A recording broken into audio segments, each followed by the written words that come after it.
Hey, Carol, people are asking, how did we meet? Well, I thought we'd covered this, but here we go. We did, but people don't always listen to all of the episodes and we get new followers all the time. So, Carol, how did we meet? So I started a blog back in 2006, which I called May Dreams Gardens. And Yep, you used to come over and commented on it for all its brilliance. it was. At the time, it was so eye opening to meet someone else who was as passionate about gardening as I was, because believe me, nobody I knew was. Oh, yeah. Then you started a blog. I did. And it was called Red Dirt Ramblings. And we both still have these blogs, That is and we correct. both still write on them, Not as just often. not Yes. not as often because we don't have time. And so then what happened? Well, in 2008, we had a meetup of garden bloggers who had never met each other in person, had barely said what their last names were. So, at the risk of everybody being axe murderers out to get us, we met in Austin, Texas from across the country, and you and I met in person then, and we are fast friends now. Yeah, we became fast friends. And then the fling still goes on. It was called the Garden Bloggers Fling. And it got started because Pam Pennick from Digging in Austin, and there were a bunch of Austin bloggers at the time. And in fact, I would say it was the blogging capital of the United It States at the was. time. And so we all met. That was the most fun thing I ever went on, really, because Yes, we all met, got in each other's cars, and ran all over town looking at gardens. Could it get any better? it couldn't. And the way that all came about was there was that blog directory that guy in Australia put together. And he Yes. he had a little Gosh. thing where you could put like, what garden do you most want to see? And I jokingly say the gardens of the Austin garden bloggers because there were so many. And then Pam emails me and she says, would you come if we had a fling? Well, they didn't call it a fling. If we had to get together, would you come?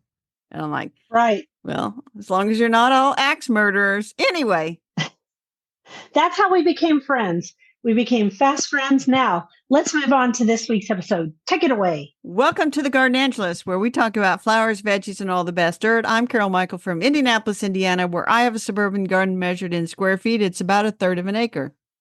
And I'm Dee Nash from Guthrie, Oklahoma, where I garden an acre and a half out of 7.5 acres way out in the country, although less so all the time because everybody's moving out this I way. guess we call ourselves Garden Angelists because we are evangelists for gardening. We love gardening and we want others to love it too. Yes, we do. And we aren't afraid to spill the beans and tell all of our gardening secrets, the good, the bad, and even the ugly. But that's enough of who, what, when, where. Let's move on to this week's episode. So, Carol, what's your garden doing this week? Well, before we get to that, I want to remember too that remember the Austin Statesman, the writer came and Yes, interviewed us, and we were both yes. quoted in the article. I thought that was fun. And she was the person who was the reporter was also a garden writer who had written People with Dirty Hands, Yes, which was one of my favorite gardening books. I don't know if it was yours or not. I have since I read can't it. remember her name now. Robin Chutchkoff. It- yes, yes, yes. And she was very sweet. And somewhere I still have that article. And Somewhere I still gosh, have that, it. I if I that was a find it, long I'll time take a ago. picture for the newsletter if I find it. That's a long time ago. So is it hot and dry where you live? It's hot and dry where I live. This is the weirdest dang Oh, weather. It's been hot, it's been dry, it's been this morning after all that heat and dry all week. This morning it's 45-degree low. yeah, it was 54 here, which I was like, okay, that's a little, Little I mean, chilly. that's a little Little chilly for chilly. this time of year. I like the 60s. Yeah. I like the 60s. So, what did you do? So I've been watering the front lawn. Of course, I've been watering the containers. Did a little bit of weeding. I did speak to the local herb society on Wednesday, and it was away on the north side. So I went to a fancy garden center up there, a place called Rosie's Garden. Just did a quick look around, and if I had an estate and needed a very large fountain, that would be the place to get it. They also have other stuff. They had some cool wave pansies, and the lady was like, "Oh, those are leggy. You shouldn't get those." That's the whole point. I know. And I said, oh, so I went and looked at them because I said, do you have pansies yet? And she says, I wouldn't advise buying them. So when I said, oh, these are cool wave pansies, they are supposed to be like this. They would be great in a hanging basket. I mean, she looked at me like, you do not know anything. And I'm like, whatever. Anyway, I also went to Costco and, we turn our nose up at buying bulbs at big box stores and warehouse clubs. Yeah, but Costco is different because they often carry really high quality everything. So tell me. Well, what? I found a bag of Allium Schubertii, which are the ones that look like big sparklers. And the ones I had didn't come back this year. And Hmm. so I thought, well, I guess I should buy 2 more bags of them. And so I did. It doesn't hurt anything, and I just tell people who want to grow it here, I'm like, you can grow it. It's just we have hot, dry summers, and they don't really like that, so they often don't come back here. But I had some come back a couple of times, and that was fun. And if they don't, just treat them like pansies. They aren't that expensive, unless you're buying 50. I had a bunch in the back that did come back for several years. And so anyway, made a big sweep through the vegetable garden this morning and I picked tomatoes, peppers, pulled out the squashed vines. They're in the trash now. Found the first 2 figs. Yep. Found the first 2 figs. Exciting for you. And what's going on in your garden? Okay, so I've been working like a little Trojan out there. The weather's been better, even though it's still dry, dry, dry. And as they say, I've been making hay while the sun shines. And I've been editing in the back garden and editing in the little bed next to where I look out when I'm in my office. And I got to say, it looks so much better.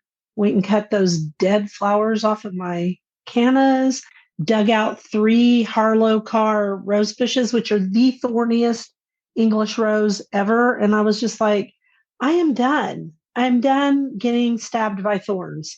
And so I grabbed them, pulled them out, threw them on the compost pile. Well, the burn pile, actually, because you're really not supposed to compost roses. And then there's only 1 rose left in that bed. And I did a little video on my stories talking about what I was doing. And then yesterday I went and edited the 3 tiers. But as you can hear in my voice, we still have ragweed. So I'm taking today off, spinning it indoors, Good idea. walking on the treadmill. Good idea. Doing that sort of thing, right? Because I'm going to work in it tomorrow. I also went through my veggie garden, pulled out all of the tomato vines that were done, and I pulled out a bunch of other stuff, clipped back all of the marigolds that were in there, and everything just looks. Oh, I top dressed it. I found some. Did I talk about this yet? No. About the organic. Okay, so I found some organic potting soil from Whitney Farms at Walmart of all places in pretty small bags. I don't know what size. They're just not very big. But it's only forest products and poultry manure. Cool. Yeah, so I top dressed not all of my pots yet. Some of my pots with that. These are my vegetable pots. What else did I do? I was just busy. I mean, I worked hard, so It sounds it was like nice. It sounds like it. Oh, I replanted my pots for fall too. Wow. Out in front. Wow. Yeah, I've been busy, girl. You have been busy. So let's play favorites. What about you? My favorite this week is the Colchicums. The first one that pops up is kind of like a surprise, and then they're popping up all over, and you're like, these are really nice. This is a nice early fall thing to have all these Colchicums, and I know they don't grow well in Oklahoma, but around here they actually do quite nicely, and so I got them here, there, and a couple other places, and next spring I might dig and divide some. There's some that kind of stuck under some hostas and spread them out a little bit more, put some in the front where they'll look really magical for the neighbors. Nice. Then you can make fun because they'll think that they're crocus. No, I would never make fun of somebody for lack of horticultural knowledge. You do it every year. Don't lie. Okay, so what is your favorite? My favorite are the roses because I deadhead them at the beginning of August. That's a tip for everyone. If you deadhead your roses, it takes them about a month to bloom. I go ahead and deadhead mine at the beginning of August so they bloom for my birthday. Yay! And my birthday was last Friday. And I had a lot of roses for it. And let me just give a shout out to the monarch butterflies. They're starting to come through. Excellent. Excellent. Yay! So for the newsletter, I will, of course, need a most excellent picture of roses from you. No problem. All I right. can do that. Can I cut back my lilac now? And the answer is, I know. You just My did this sister one. texted me again. No, you cannot cut back your lilac now. Have you not listened to anything that I have sent back to you on text? Back away until I can get over there and show you how it has probably just dropped its leaves due to dryness, but it's still alive. And then yesterday I did go over there, and she has 3 really, really big old lilacs. And I could kind of forgot about those in the back, and we looked at them, and there's a little bit that's actually dead, but a lot of it is just the dryness. And so they've been cut back before. We debated back and forth if she wanted to just cut them out and put something else there, but decided we would wait in the spring. We'd cut them back and see what happened. End of story. So I have a couple of thoughts on this story. I have a great big old Chinese lilac, and it still has its leaves, and it rarely gets water unless it just gets runoff from something else. And so I'm wondering why hers are having so much trouble. And if it were Oklahoma, I would say borers are an issue because we get borers here. What you could, I mean, if you guys decide to replace them, this is my second thought. You could replace them with those viburnums. Yeah, those Brookwood so viburnums and Carlesii, they would be excellent. Mm-hmm. I just want to give them one more chance in the spring. And so the nice thing is, so I would cut the dead. Well, there's not much that's dead. I mean, there's a little bit that's dead, but most of it's still alive. And so the nice thing is, in her city, if you haul brush out to the curb, they have like a monthly rotation where they come along and they pick that up and they grind it up and take it away. So when she, that is nice. You know, very nice. It still might come out this fall, but I think she's going to wait for spring. She's got enough going on in the yard and other things she wanted to do. So she did have a tree that she had planted 2 years ago, and the leaves were starting to get a little brown on the edges. And I said, give that a really, really, really good soak. So she's going to do that. Yeah, my young trees have definite brown leaves, lost a few leaves, but they're doing okay. All but the one, it's not doing well. So I'm thinking about going over to my friend's house still and grabbing one of those giant there you go acorns and 3 of them and planting them together and seeing what happens. So shall we talk about, it's time to do a quote. Your turn. I will drink a cup of water while you do this. Yeah, because it's a long quote, because I put it in there. Out of the threads of every day, drawn from the widely scattered substance of the earth, from our responses to earth, to man, and to God, we are continually weaving a fabric. We are ever translating and molding all that we receive into a creation that is our individual development and growth. In our being, we are continually contributing to the completion and fulfillment not only of our own souls, but all those whose lives we touch and whose reach touches us.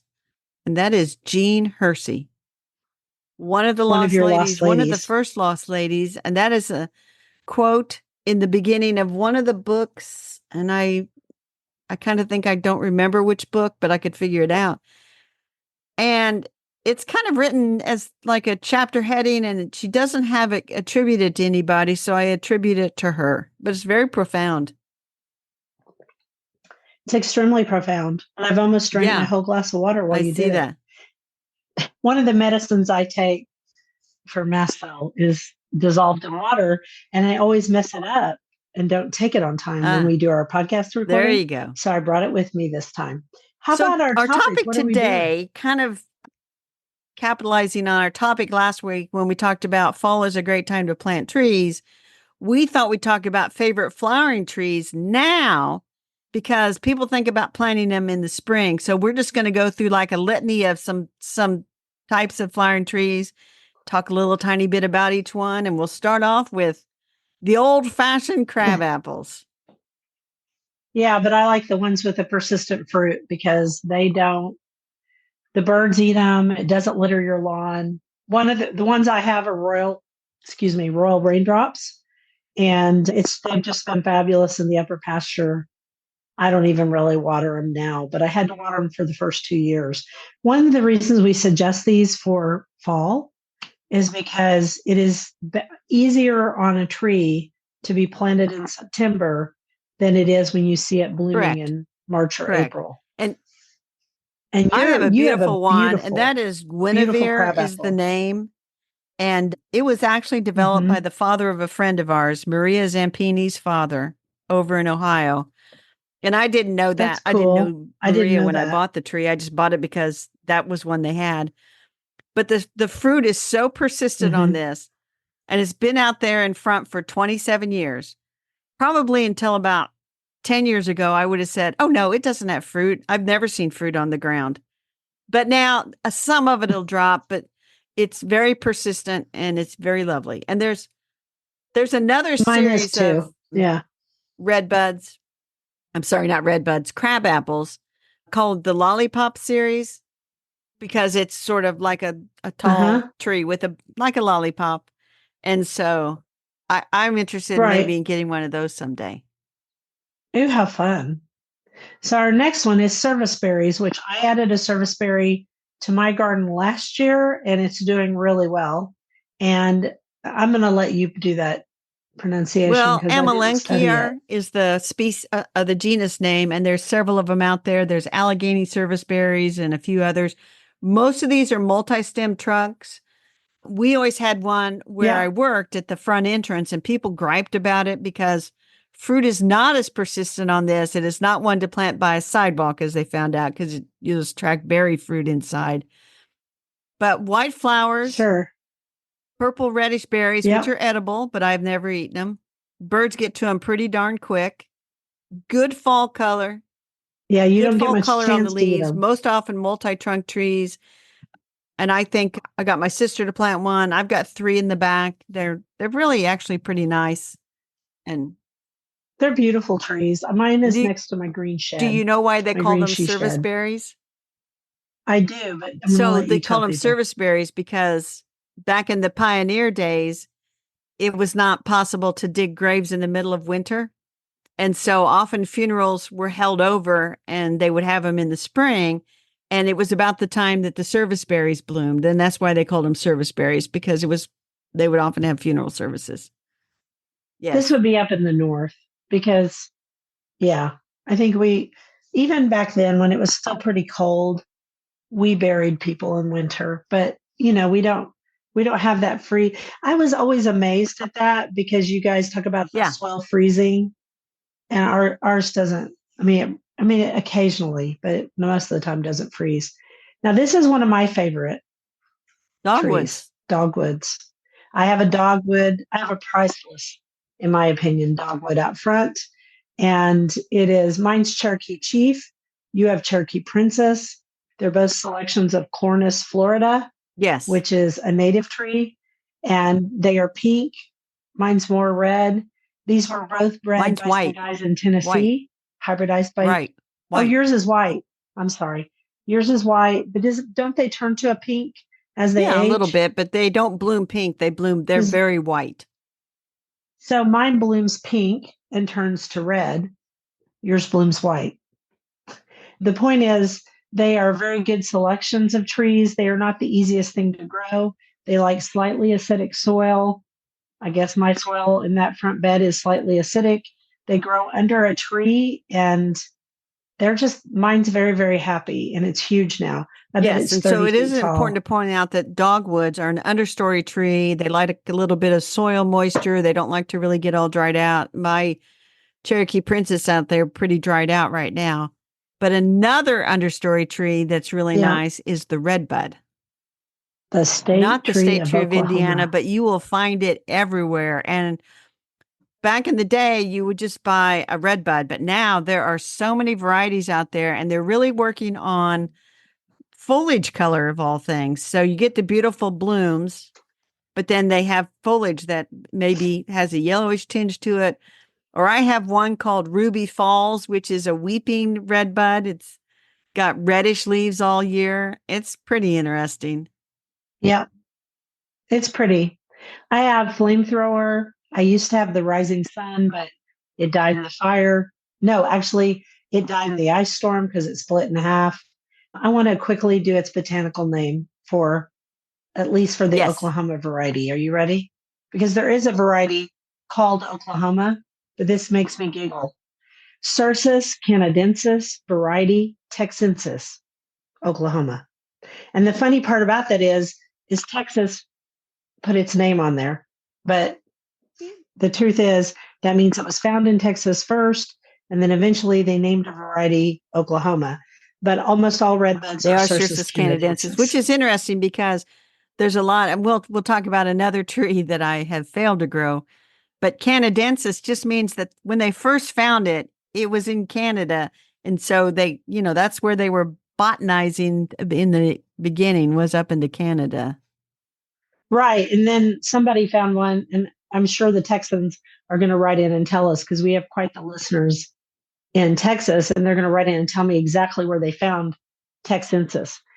So next, I wanted to say that the most popular version of this little tree in England is Merlot. And when I've been to England, I see Merlot everywhere, everywhere. Everybody has it because they love that beautiful dark foliage. Merlot doesn't grow that well in Oklahoma. It just doesn't. I guess it's too hot here. So try one of the other varieties. Now, let's talk about spicebush, which is Lindera benzoin, one of my favorite, easy to grow native shrubs or small trees. It all just depends on Yes, how and you it'll be grow it. one of the first things you'll see blooming in the woods is spicebush. Yes, right along there with Asian honeysuckle. No, Asian honeysuckle will bloom later around here. But spicebush, I'm though, joking. like you have found out, there's male and female plants, and it's hard to know which one you're getting if you're buying it. Mm-hmm. So I purposely planted 4 trees so that I'd eventually get a female, and I did. And I have one tree that has droops, the rest of them don't. And so the birds like the fruit. Spicebush swallowtails love the Yes. leaves when they're babies.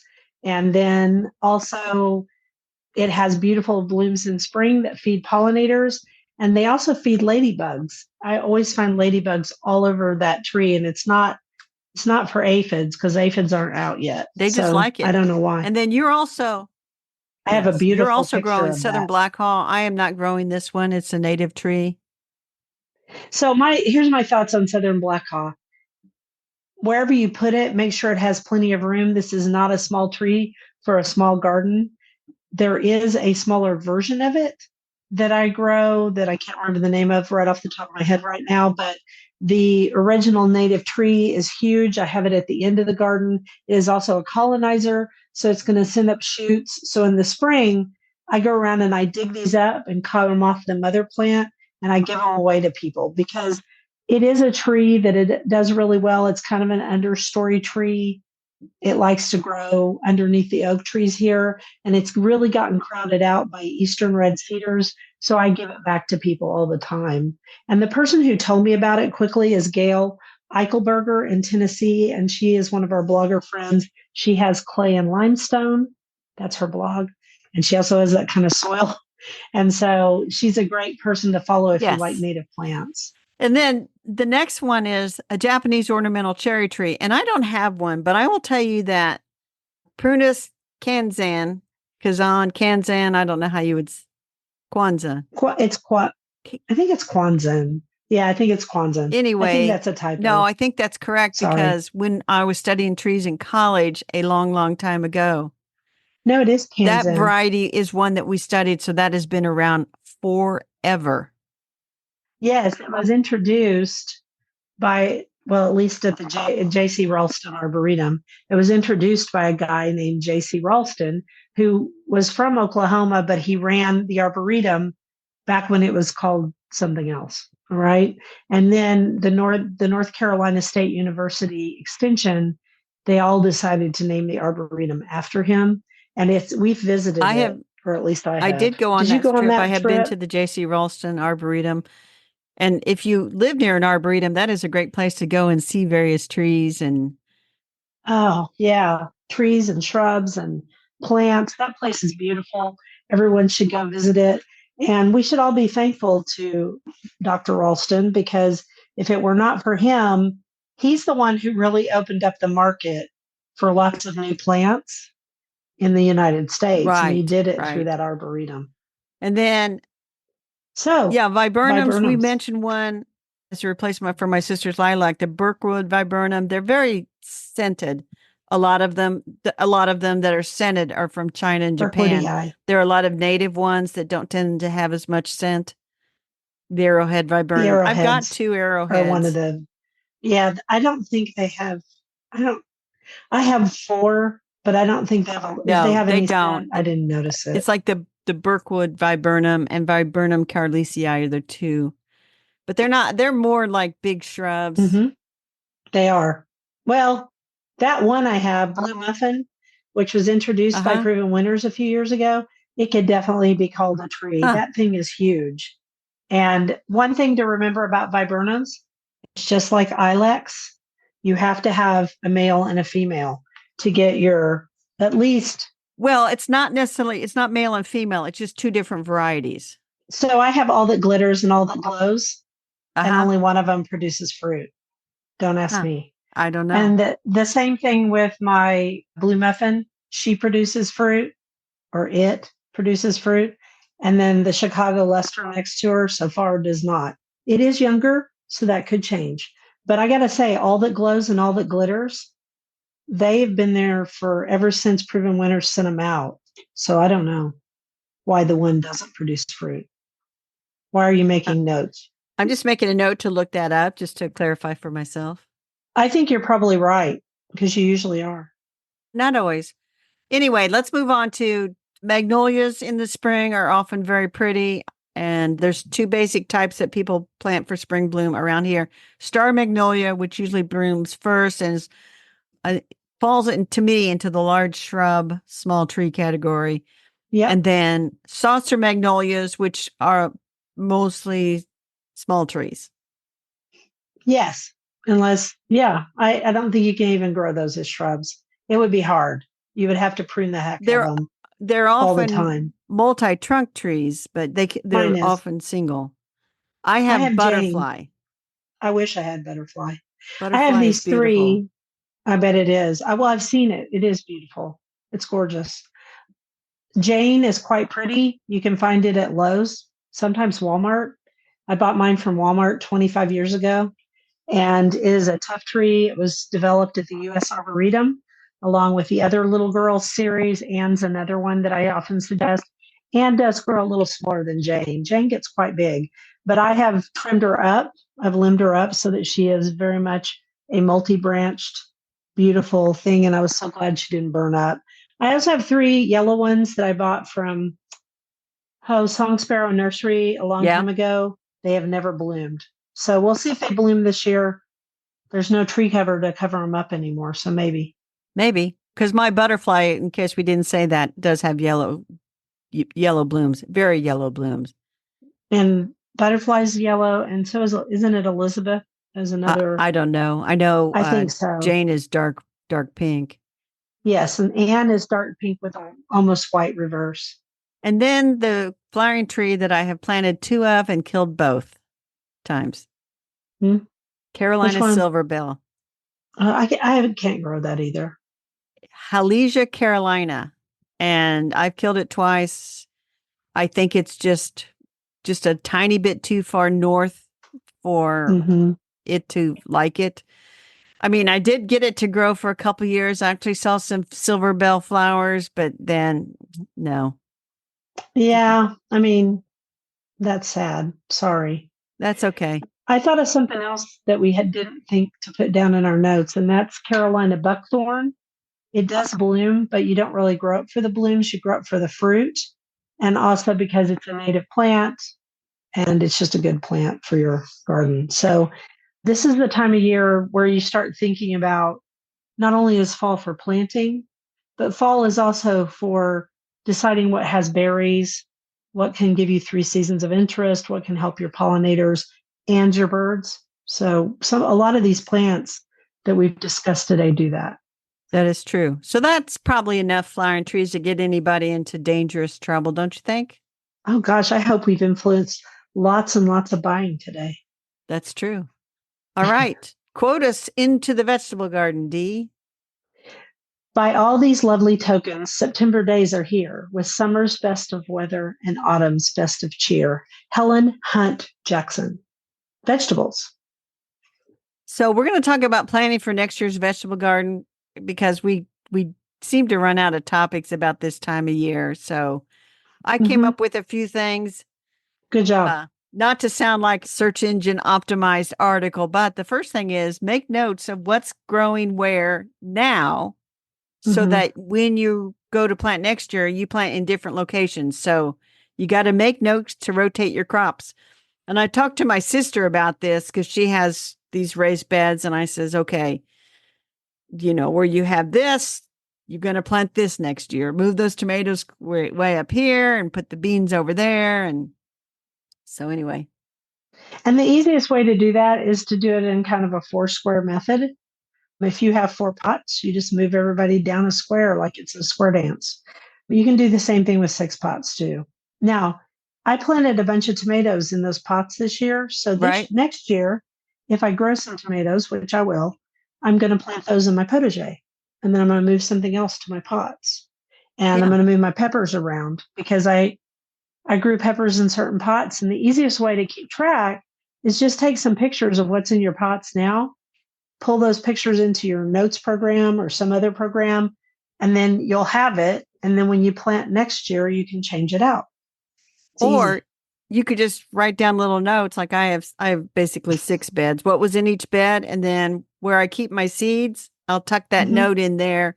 And then that note will be there when I go get my seeds. Because Carol is super organized, and I love that about her. Oh, thank you. And then the question is shiny, fancy new varieties. Mm. Yeah, we've both been burnt by shiny, fancy new. Sometimes you make a fantastic discovery, and sometimes you're like, oh, that wasn't such a good idea. I should have gone with tried and true. Yes, anybody who listened to last week's episode knows that I planted a bunch of tomatoes that sucked. And so I'm And going back to the tomato next year. I'm going back to not trying to grow every beautiful tomato on the planet. Those are hard to grow. they are hard to grow. And we have that text us a message. Unfortunately, we can't text back on that thing. And Mm-hmm. so we did have somebody who said sweet aperitif tomatoes would be a variety. That was from somebody in Kankakee, Illinois. She said the skins are a little thick, but you can just keep spitting them out. So anyway, she said it was the best sweet So cherry. I grew it. That was one of the ones I grew, and she's right. Those skins are a little too thick for me. And if you guys are going to write us a note on there, just tuck in your name into the note so that we know who you are, because Right. we don't it doesn't show who you are, so we don't know who we're responding to. And we would love to respond, but we cannot. Anyway, I grew it. I wasn't in love with it. I think my personal favorites are Snow White, and I'm just doing this off the top of my head. I love Snow White tomatoes. I love how yellow they are, yellow white, I guess. I love gold. What's the gold one that everybody grows, Carol? Sun gold. I love sun gold. It's one of my favorite tomatoes. And I also just love good old Sweet Million and Sweet 100. Those are good cherry tomatoes. So the lesson is if you want to try new varieties, don't stake your whole garden on new varieties. Grow the old tried and true and add a few. Yeah, try one. And besides, I also discovered that my little granddaughter did not want to try all different varieties. She personally likes red because that's what color a 4-year old thinks tomatoes should be. There you go. So the next tip I wrote down is if you are starting new and you're thinking next spring I'm going to grow vegetables, fall is the best time to dig up a garden, make a new raised bed, whatever, because you can dump in a bunch of compost, you can add leaves, you can let everything kind of churn itself up all winter. And when you go out there Mhm. in the spring, it's kind of ready to go. Same thing with your pots. Go ahead and refresh that potting soil by putting down some new potting soil on top if you want to, because all the nutrients will go down into the soil. And also, I read an article, a scientific article the other day about how in potting soil, because we water all the time, not only do we leach out the nutrients, we also make the soil much more alkaline because of the water, especially with well water. And I thought, oh, yeah, that would be the crust that is on top of your pots, when you're watering. So something to think about. It is something to think about. So we've talked about our friend Pat Lanza, the lasagna gardening method, and then goes back to Ruth Stout, Yeah. the no dig method, where she basically piled everything on and she would put down straw and then just plant into the straw, so she would reduce the weeding too. So anyway, fall is the time to start new beds, not spring. Also, fall is a little bit drier, so it's easier sometimes to work the ground. Spring, you can get a lot of rains, and trying to work in there and figure out the best time to get something going can be hard. It can be, fall gardening can be challenging yet fun. Both. There you go. And then also buy your seeds online and your supplies online now. Everything's on sale. And you can just store your seeds properly, and which means cool, dry space. It's not hard to store seeds. No, cool, dry, no. dark. And having the supplies ready to go, it's like it takes away one more barrier to getting started. It's like, I have all the supplies. And then, if you're a frugal person, you're like, I've invested the money in these supplies, I better use them. Exactly. So that's our tips on getting started in the fall. Can you think of any others, Steve? Oh, you can plant a cover crop right now. We discussed that last week, but yes, we did. You do yes. cover crops more than I do. I will definitely be putting everything, as soon as I pull up all of my cut flowers, I'm definitely going to be piling on a whole bunch of shredded leaves. I've already done some, and then I wet them down, because that's a good way to get some more good nutrients, because the earthworms pull down those leaves and poop, and it's also great. It is great. Frass. It's good stuff. All right, I'm going to do a quote and take us onto the bookshelf. I declare, after all, there is no enjoyment like reading. How much sooner one tires of anything than of a book. When I have a house of my own, I shall be miserable if I have not an excellent library. And Jane Austen wrote that in Pride and Prejudice. How funny. I wonder which character said that. I do not know. I don't know either. I'm sure my daughter could tell us. She's read it a billion times. So on the bookshelf, in continuing our series on authors we really like, we decided to profile Sydney Edison. And Sydney Edison has been writing forever, which we did not realize until we started looking at her books. We both have Gardening for a Lifetime, How to Garden Wiser as You Grow Older, and then another one called A Passion for Daylilies, The Flowers and the People. So which one do you want to talk about first, Carol? Well, I think that you should talk about the daylily one first, because I do not have that one. Okay, so this is the daylily one in a nutshell. And I've read the whole thing several times. I mean, like, I read the whole thing and then went back and read certain people. It is all about people in daylilies, and a lot of them are hybridizers. And there's also a lot of information about the history of daylilies, where they came from, which is mostly China, and other parts of Asia, but not everything. And I'm doing this off the top of my head because I have not read it in a while. But one of my favorite parts of it is the part on Brother Charles Raycamp, and I can talk about that authoritatively because I love Brother Raycamp's daylilies. And he was a monk, and he started hybridizing daylilies, and he just started doing really amazing daylilies they were way ahead of their time. They're now very old. Most of them are from the 60s. And so I still have some Brother Raycamps. And then Roy Clem, who used to own, he's since passed too, Roy Clem, who was a delightful man to interview. He owned Song Sparrow Nursery, and he was a huge fan of Brother Raycamp. And when I did an article on daylilies, I interviewed Roy. And she also interviewed Roy. And Roy bought out, he took Brother Raycamp, either willed them or gave all of his introductions to Roy, and then Roy improved on them. Here's the thing that Brother Raycamp's daylilies are known for. They have an interior light to them, and so they glow, and they especially glow in the evening light. And he was one of the first people to come out with teeth on the ends of the petals. And this is early, early stuff. So beautiful, beautiful daylilies, favorites of mine. I still have 3 or 4 because I just like the color. They're usually melon colored. So all of this book is about the history of daylilies. And she came down to, in fact, the other day when we were looking at the the Gardener magazine, Yeah, there was an article by Sydney in there, no and doubt. she came to love. It was about daylilies.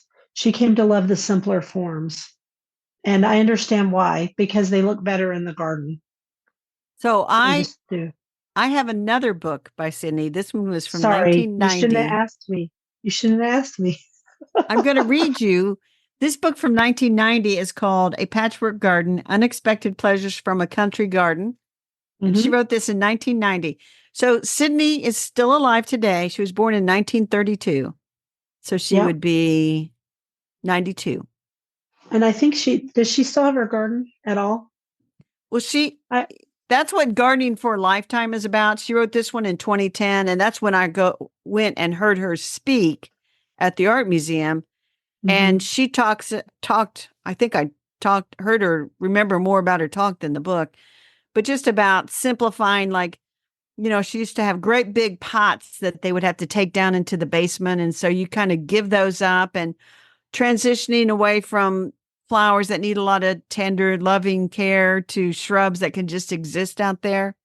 But I would Mm-hmm. like to read you the opening paragraph to the chapter on daylilies that she wrote in A Patchwork Garden. Okay. This will resonate with you. Of course it will. Having tried to copy an English perennial border without success, I was obliged to fumble along until I hit upon a way of gardening that fit the domestic landscape. It would please me more to think that one day I had suddenly come to my senses and said, "See here, you've got to stop trying to make an English garden and start thinking in terms of a garden that will suit this particular terrain and climate." Mm-hmm. But the revelation never took place, at least not just like that. What did happen was that in desperation, and because I didn't know what else to do with them, I planted 12 daylilies in the bank of fill that had been excavated for the garage. As soon as the first clump went into the ground, I knew I was on the right track. I love that. It is very good. I've That's the also whole interviewed book's like her. that. She's lovely. She's a lovely writer. She's a very generous person. I've always enjoyed her so much. So, do you want to talk a little bit more about gardening for a lifetime or a patchwork garden? Which one? Well, I marked this passage in A Patchwork Garden because this one was written in 1990. And so I started looking through the index to see who's in her network, who's she talking to. Mm-hmm. And she says, a teaching colleague had given me a copy of The Country Garden by Josephine Noose since after it was published in 1970, soon after it was published. I To love that this book. day, it is my favorite garden book. Mm-hmm. Josephine is a lost lady. It's a useful, intelligent, generous book, unpretentious, down to earth, and appealing. It makes you Mm-hmm. want to go straight outside and grab a spade. Anyway, she became friends with Josephine Noose. They were kind of all in that group, so to speak. Cool. And she also, by the way, met Ruth Stout, Wow. who wrote the How to Have a Green Thumb Without an Aching I'm Back. aching back. Mm-hmm. So anyway, Sydney Edison, you, by the way, do you remember we talked briefly on Friday before we decided to record on Sunday? Yes. Do you remember that you ordered this from eBay and it's Oh, arriving? of course I remember this. Yeah. I wanted it because I wanted to read more about her personal garden. This, And yeah, this would be the one. yeah, her garden's amazing. And I'm just like that. My garden is an English style garden with an Oklahoma accent because That's a good way to put it. so you want me to do the next quote? Well, should say that Gardening for a Lifetime, How to Garden Wiser as You Grow Older, because it was published in 2010. As we say, good use copies are still available. Mm-hmm. And she It's does. a great book. It does. Really She has a ton of good information. It's not a thick book or anything, but it does have a ton of Mhm. information, and it's all written in the first person. So you feel like she's kind of sitting down, patting you on the hand and saying, okay, let's get to grips with your aging body and get this garden figured out. Yeah, let's be truthful. And like, she kind of reminds me of Tova Martin and Nan Andra. They all kind of write with that lyrical style, which is lovely. Yes, it is lovely. All right, now the quote. Oh, September, you are the doorway to the season that awakens my soul. But I must confess that I love you only because you are a prelude to my beloved October. Peggy Tony Horton. I do love October, but I mean, September, my birthday's in September, so I love September. But October's pretty nice too. October can be extremely nice. And yes, this reminds me of back in college. It was so hilarious because there would be a day that would start off kind of cool, but you knew it was going to Hmm. go up into the 80s. And I don't want to make fun of the sorority girls, but this was during the preppy era. So they would have on like a short sleeve polo shirt. And then over that, they would have an Oxford cloth shirt. And then over that, they would have some sort of a sweater that they would loop Sweater. around their neck. Yeah, And they would start off in the morning and it might be like 55, 60 degrees. But by right. the afternoon, it's like 85 degrees. And I'm like, you dummies, why are you wearing those still? And they're, it's like, anyway, dirt. Because it was the style. The dirt is all you, girl. All you. It is all me. And thanks for letting me indulge my passion. I don't know if it's a passion, idiosyncratic interest. No, I mean they're really fun. But the thing is I have to buy the ones that are for my little granddaughter. She puts them together at my house. She Yes. isn't interested in the flower ones. So the Lego sets, they have one coming out October 1st for poinsettias. Okay, I might buy that one because I really like poinsettias. Yes. And so I saw that and I thought, oh, I should get that. But then I sent it to my sister who does put together the flower ones with her granddaughters and her grandson. When she's And bigger, yeah, I'll do it. she said she would probably wait. I'm going to wait to see if they show up at Costco because Costco, they tend to just kind of show up a whole pallet of them and they'll be marked down a few dollars. And it's like, then I will grab it. Right. So when you see them at Costco, you tell me. I will tell you when I see them at Costco. Right now at my Costco, they have the stems of plum blossom and then another one that is chrysanthemum. Fun, And fun, fun, fun. Kind of doing an Asian theme. yeah, they kind of do have an Asian theme. They're small and like in a little vase or whatever. But anyway, so folks, on October 1st, the poinsettia comes out in Lego. Huh. That's the Because dirt. the plum is the national flower of China now. It used to Yeah. be the peony. Okay, so let's move on to the quote. Yes. Sorry. I I'll don't do. I don't have any dirt. Okay. Finish each day and be done with it. You have done what you could. Some blunders and absurdities no doubt crept in. Forget them as soon as you can. Tomorrow is a new day. You shall begin it serenely and with too high a spirit to be encumbered with your old nonsense. Ralph Waldo Emerson. That's great advice. And it doesn't sound like Ralph Waldo It does Emerson. not sound like him at all, but I kind of love it. So we're just going to say that. Yeah, So we'll say rabbit that. holes. I've had several, but this one I'll just go really quick. Mine was locating coloring pens, like markers that are vegan. And I settled on Ohuhu markers, and they're really fancy little markers. And they came the other day, and I started coloring zinnias in my zinnia coloring book. And then my granddaughter found them, but they're permanent markers, so she can't have them yet because she drew on my, even though she's 4, she drew on my hearth the other day. She got into trouble with her mom, and I was like, oops. So I can't let her have those. There was something else I did too, but I can't remember what it is now. I've been looking at peonies, So I but I can't I'm decide if I sitting here want them. thinking there are vegan markers. Yes, because the other markers have scent and they make Oh, me, I can't breathe on them. They bother me. So these oh. are very low scented and they are also vegan. So because I was doing that, my rabbit hole, because I was doing that talk for the Herb Society, I thought I have to have a couple of herbal ladies. And so I just ran into, you find one and then you find another one, another one. I have about 5 of them queued up, but I went with a woman named Rosetta E. Clarkson. Hmm. And she was kind of interesting because she majored in chemistry at Vassar in, Wow. got a degree in like 1914, 1915. But then her dad said working in a lab as a chemist was no job for a woman. So she starts teaching high school English.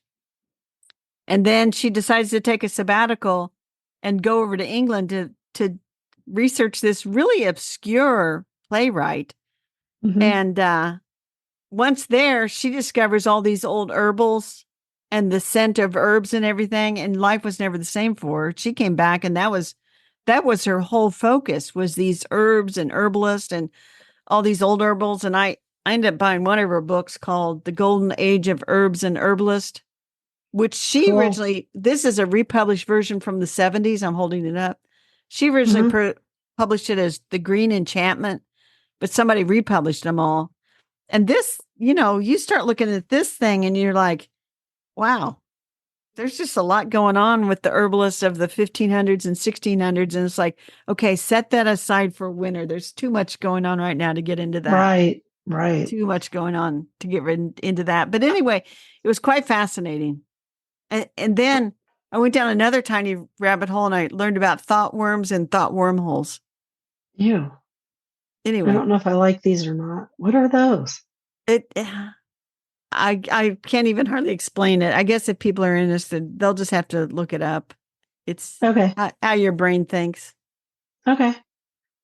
I'll have to ask you after we're off how my brain thinks because it's definitely different from yours, but I don't want to record it. So shall we go to garden commissions? Yes, please. I forgot to mention in my garden update that I also went to Bustani Plant Farm and bought plants because I am going to redo my shade garden. And I'm taking out all of my hostas because I'm sick of the deer eating them. And so I'm going to dig them out this week. I know you look shocked, but I don't really like hostas anyway. Go So for it. I'm digging those suckers out. And I'm actually putting in, he had a golden Japanese, I think it was Japanese false nettle. And I already have the other Japanese false nettle that's variegated. And I thought, oh, this will look good. So I'm going to put that in one of the beds. And then I bought like as I was standing there, I was going, will the deer eat this? Shade plants. Right, And I was right. Googling and it was like, no, the deer don't like that. And I was like, yeah, put it in my cart. So there's that. And then I already did what I said I was going to do, but I do need to plant turnip and beet seeds in my potager. So that's my Very good. next deal. So this week I've got to do watering and weeding and harvesting as things are ready. I'm going to be watching out for more figs. They should text me about pansies, I think, later in the week. I had gone down there and they said they were getting them probably late this week. I do have another speaking engagement to prepare for. I'm speaking to a senior group about gardening in the fall, and I've decided to talk to them about growing microgreens in the wintertime. Mm-hmm. And so I'm going to start probably tomorrow, and then every other day plant a little tray of microgreens so that I can take the whole thing and say day 1, day 3, day 5, et cetera, and show them what they look like. Right. So that's going to be great fun. Yeah, I'm also going to do a series on all the hydrangeas in my garden Cool. for Instagram. That'll be fun. Yeah, that'll be great Fun. fun. That's our theme. Fun. We're going to do fun things next week. Fun things in the garden. With that, I'm going to wrap things up. Thank you for listening to The Garden Angelist. I hope you've hit that subscribe button so you don't miss a single episode. We publish every week on Wednesdays at 12 a.m. Eastern Time. If you subscribe to our free Substack newsletter, you'll get a link to listen to the podcast one whole day early. And if you want to help support us, use those affiliate links. If you buy something after clicking through on them, we earn a small commission and it costs you nothing. Or you can set up a monthly subscription through Buzzsprout or make a one-time donation through PayPal. Thank you to everyone who has done so. It helps us pay for podcast hosting. It was lovely to chat with all of you over the garden gate. Bye until next week. Bye, everybody.